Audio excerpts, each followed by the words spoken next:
Good morning, girls. Sorry about today. I had an appointment this morning for 10 o'clock that got moved back much earlier than anticipated. And so by the time I got things going this morning, it was too late to go to devotions and make it to my appointment on time. So I figured I would just wait and do it in the afternoon today and not stress about it. So, all right, girls, September 4th, room for preparing sacrifices, Ezekiel 40:38 through 43. A door led from the entry room of one of the inner gateways into a side room where the meat for sacrifices was washed. On each side of this entry room were two tables where the sacrificial animals were slaughtered for the burnt offerings, sin offerings, and guilt offerings. Outside the entry room, on each side of the stairs going up to the north entrance, there were two more tables. So there were 8 tables in all, 4 inside and 4 outside, where the sacrifices were cut up and prepared. There were also 4 tables of finished stone for preparation of the burnt offerings, each 3.5 inches square and 21 inches high. On these tables were placed the butchering knives and the other implements for slaughtering the sacrificial animals. There were hooks, each 3 inches long, fastened all around the foyer walls. The sacrificial meat was laid on the tables. Room for the priests, Ezekiel 40:44 through 46. Inside the inner courtyard were 2 rooms, one beside the north gateway facing the south, and the other beside the south gateway facing the north. And the man said to me, the room beside the north inner gate is for the priests who supervise the temple maintenance. The room inside the south inner gate is for the priests in charge of the altar, the descendants of Zadok, for they alone of all the Levites may approach the Lord to minister to him. The inner courtyard and temple, Ezekiel 40:47 through 41:26. Then the man measured the inner courtyard, and it was square, 170 feet wide and 175 feet across. The altar stood in the courtyard in front of the temple. Then he brought me to the entry room of the temple. He measured the walls on either side of the opening to the entry room. They were 8.75 feet thick. The entrance itself was 24.5 feet wide, and the walls on each side of the entrance were an additional 5.25 feet long. The entry room was 35 feet wide and 21 feet deep. There were 10 steps leading up to it, with a column on each side. After that, the man brought me into the sanctuary of the temple. He measured the walls on either side of its doorway, and they were 10.5 feet thick. The doorway was 17.5 feet wide, and the walls on each side of it were 8.75 feet long. The sanctuary itself was 70 feet long and 35 feet wide. Then he went beyond the sanctuary into the inner room. He measured the walls on either side of its entrance, and they were 3.5 feet thick.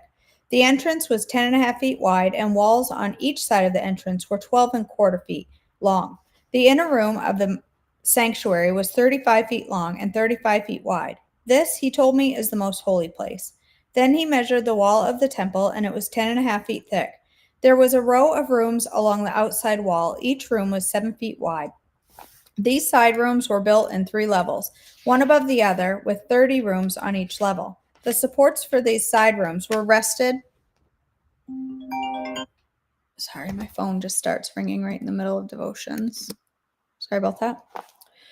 The entrance was 10.5 feet wide, and the walls on each side of the entrance were 12.25 feet long. The inner room of the sanctuary was 35 feet long and 35 feet wide. This, he told me, is the most holy place. Then he measured the wall of the temple, and it was 10.5 feet thick. There was a row of rooms along the outside wall. Each room was 7.5 feet wide. These side rooms were built in 3 levels, one above the other, with 30 rooms on each level. The supports for each of the side rooms rested on exterior ledges on the temple wall. They did not extend into the wall. Each level was wider than the one below it, corresponding to the narrowing of the temple wall as it rose higher. A stairway led up from the bottom level through the middle level to the top level. I saw that excuse me. I saw that the temple was built on a terrace, which provided a foundation for the side rooms. This terrace was 10.5 feet high. The outer wall of the temple's side room was 8.75 feet thick. This left an open area between these side rooms and the row of rooms along the outer wall of the inner courtyard. This open area was 35 feet wide, and it went all the way around the temple. 2 doors opened from the side rooms into the terrace yard, which was 8.75 feet wide. One door faced north and the other south. A large building stood on the west, facing the temple courtyard. It was 122.5 feet wide and 157.5 feet long, and its walls were 8 3/4 foot thick. Then the man measured the temple, and it was 175 feet long. The courtyard around the building, including its walls, was an additional 175 feet in length. The inner courtyard to the east of the temple was also 175 feet wide. The building to the west, including its two walls, was also 175 feet wide. The sanctuary, the inner room, and the entry room of the temple were all paneled with wood, as were the frames of the recessed windows. The inner walls of the temple were paneled with wood above and below the windows. The space above the door leading to the inner room and its walls inside and out were also paneled. All the walls were decorated with carvings of cherubim, each with two faces, and there was a carving of a palm tree between each of the cherubim. One face, that of a man, looked towards the palm tree on one side. The other face, that of a young lion, looked towards the palm tree on the other side. The figures were carved all along the inside of the temple, from the floor to the top of the walls, including the outer wall of the sanctuary. There were square columns at the entrance of the sanctuary, and the ones at the entrance of the most holy place were similar. There was an altar made of wood, 5 1/4 feet high, 3.5 feet across. Its corners, bases, and sides were all made of wood. This, the man told me, is the table that stands in the Lord's presence. Both of the sanctuary and the most holy place had double doorways, each with two swinging doors. The doors leading into the sanctuary were decorated with carved cherubim and palm trees, just as on the walls, and there was a wooden roof at the front of the entry room to the temple. On both sides of the entry room were recessed windows decorated and carved palm trees. The side rooms along the outside walls also had roofs. Rooms for the priests, Ezekiel 42, 1-20. Then the man led me out of the temple courtyard by the way of the north gateway. We entered the outer courtyard and came to a group of rooms against the north wall of the inner courtyard. This structure, whose entrance opened to the north, was 175 feet long and 87.5 feet wide. One block of rooms overlooked the 35-foot width of the inner courtyard. Another block of rooms looked out onto the pavement of the outer courtyard. The two blocks were built 3 levels high and stood across from each other. Between the two blocks of rooms ran a walkway 17.5 feet wide. It extended the entire 175 feet of the complex. All the doors faced north. Each of the 2 upper levels of the rooms was narrower than the one beneath it because the upper levels had to allow space for walkways in front of them. Since there were 3 levels and they did not have supporting columns as in the courtyards, each of the upper levels was set back from the level beneath it. There was an outer wall that separated the rooms from the outer courtyard. It was 87.5 feet long. This wall added length to the outer block of rooms, which extended for only 87.5 feet, while the inner block, the rooms toward the temple, extended 175 feet. There was an eastern entrance from the outer courtyard to these rooms. On the south side of the temple, there were 2 blocks of rooms just south of the inner courtyard between the temple and the outer courtyard. These were rooms arranged just like the rooms to the on the north. There was a walkway between the 2 blocks of rooms, just like a complex on the north side of the temple. This complex of rooms was the same length and width as the other one, and it had the same entrance and doors. The dimensions of each were identical, so there was an entrance in the wall facing the doors of the inner block of rooms, and another on the east end of the interior walkway. Then the man told me, "These rooms that overlook the temple from the north and south are holy. Here the priests who offer sacrifices to the Lord will eat the most holy offerings. And because these rooms are holy, they will be used to store the sacred offerings, the grain offerings, the sin offerings, and the guilt offerings. When the priests leave the sanctuary, they must not go directly to the outer courtyard. They must first take off the clothes they wore while ministering, because these clothes are holy. They must put on other clothes before entering the parts of the building complex open to the public." When the man had finished measuring the inside of the temple area, he led me out through the east gateway to measure the entire perimeter. He measured the east side with his measuring rod, and it was 875 feet long. Then he measured the north side, and it was also 875 feet. The south side was also 875 feet, and the west side was also 875 feet. So the area was 875 feet on each side, with a wall around it to separate what was holy from what was common. The Lord's glory returns. Ezekiel 43, 1 through 12. After this, the man brought me back around to the east gateway. Suddenly, the glory of God of Israel appeared from the east. The sound of his coming was like the roaring of rushing waters, and the whole landscape shone with his glory. This vision was just like the others I had seen, first by the Kebur River, and then when he came to destroy Jerusalem. I fell face down on the ground, and the glory of the Lord came into the temple through the east gateway. Then the Spirit took me up and brought me into the outer courtyard, and the glory of the Lord filled the temple. And I heard someone speaking to me from within the temple, while the man who had been measuring stood beside me. The Lord said to me, Son of man, this is the place of my throne, and the place where I will rest my feet. I will live here forever among the people of Israel. They and their kings will not defile my holy name any longer by their adulterous worship of other gods or by honoring the relics of their kings who have died.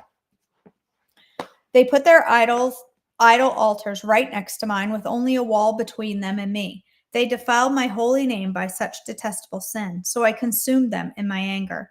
Now let them stop worshiping other gods and honoring the relics of their kings, and I will live among them forever.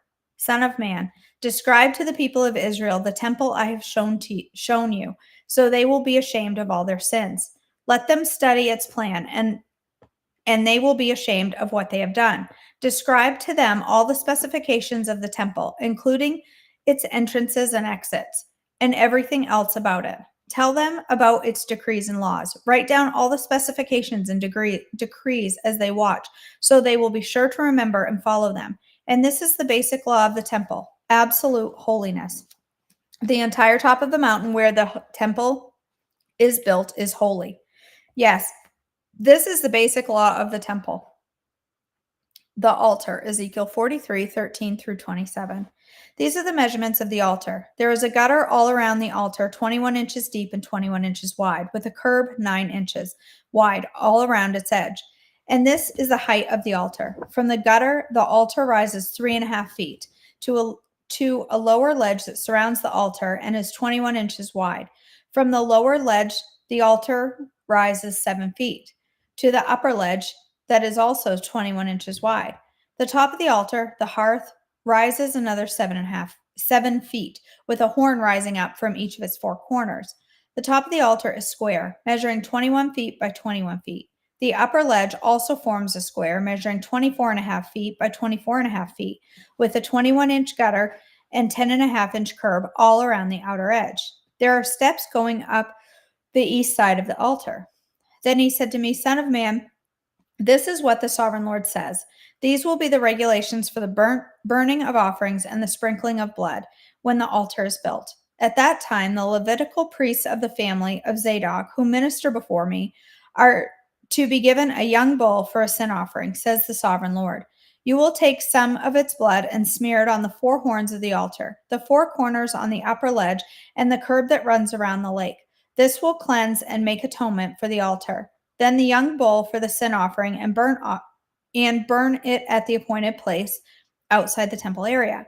On the second day, the sacrifice as a sin offering a young male goat that has no physical defects. Then cleanse and make atonement for the altar again, just as you did with the young bull. When you have finished the cleansing ceremony, offer another young bull that has no defects, and a perfect ram from the flock. You are to present them to the Lord. The priests are to sprinkle salt on them and offer them as a burnt offering to the Lord. Every day for 7 days, a male goat, a young bull, and a ram from the flock will be sacrificed as a sin offering. None of these animals may have a physical defect of any kind. Do this each day for 7 days to cleanse and make atonement for the altar, thus setting it apart for holy use. On the 8th day and on each day afterward, the priest will sacrifice on the altar the burnt offerings and peace offerings of the people. Then I will accept you. I, the sovereign Lord, have spoken.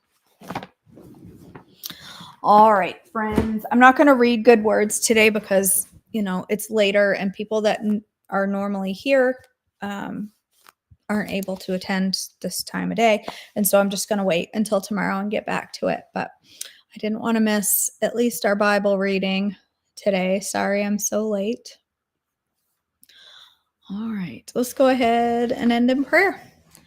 God, our Father, we thank you for this day, and we thank you for the blessings that you've given us. I thank you for each woman here, and their loyalty to these devotions, to come every morning before you, our God, in worship, bring our love, our adoration, our requests, and our hopes to you, God. And I thank you that we have a God that we can boldly approach the throne. God, I pray that you would bless each woman here, that you would answer the requests on their heart today, that you would bring them peace, bring them comfort, and bring us all wisdom as we go about our day, and help us to make decisions that honor you. In your precious name I pray. Amen. All right, sweet friends. Thank you so much for joining me. We'll get back to Good Words tomorrow and back to our regularly scheduled programming tomorrow morning at 8 o'clock-ish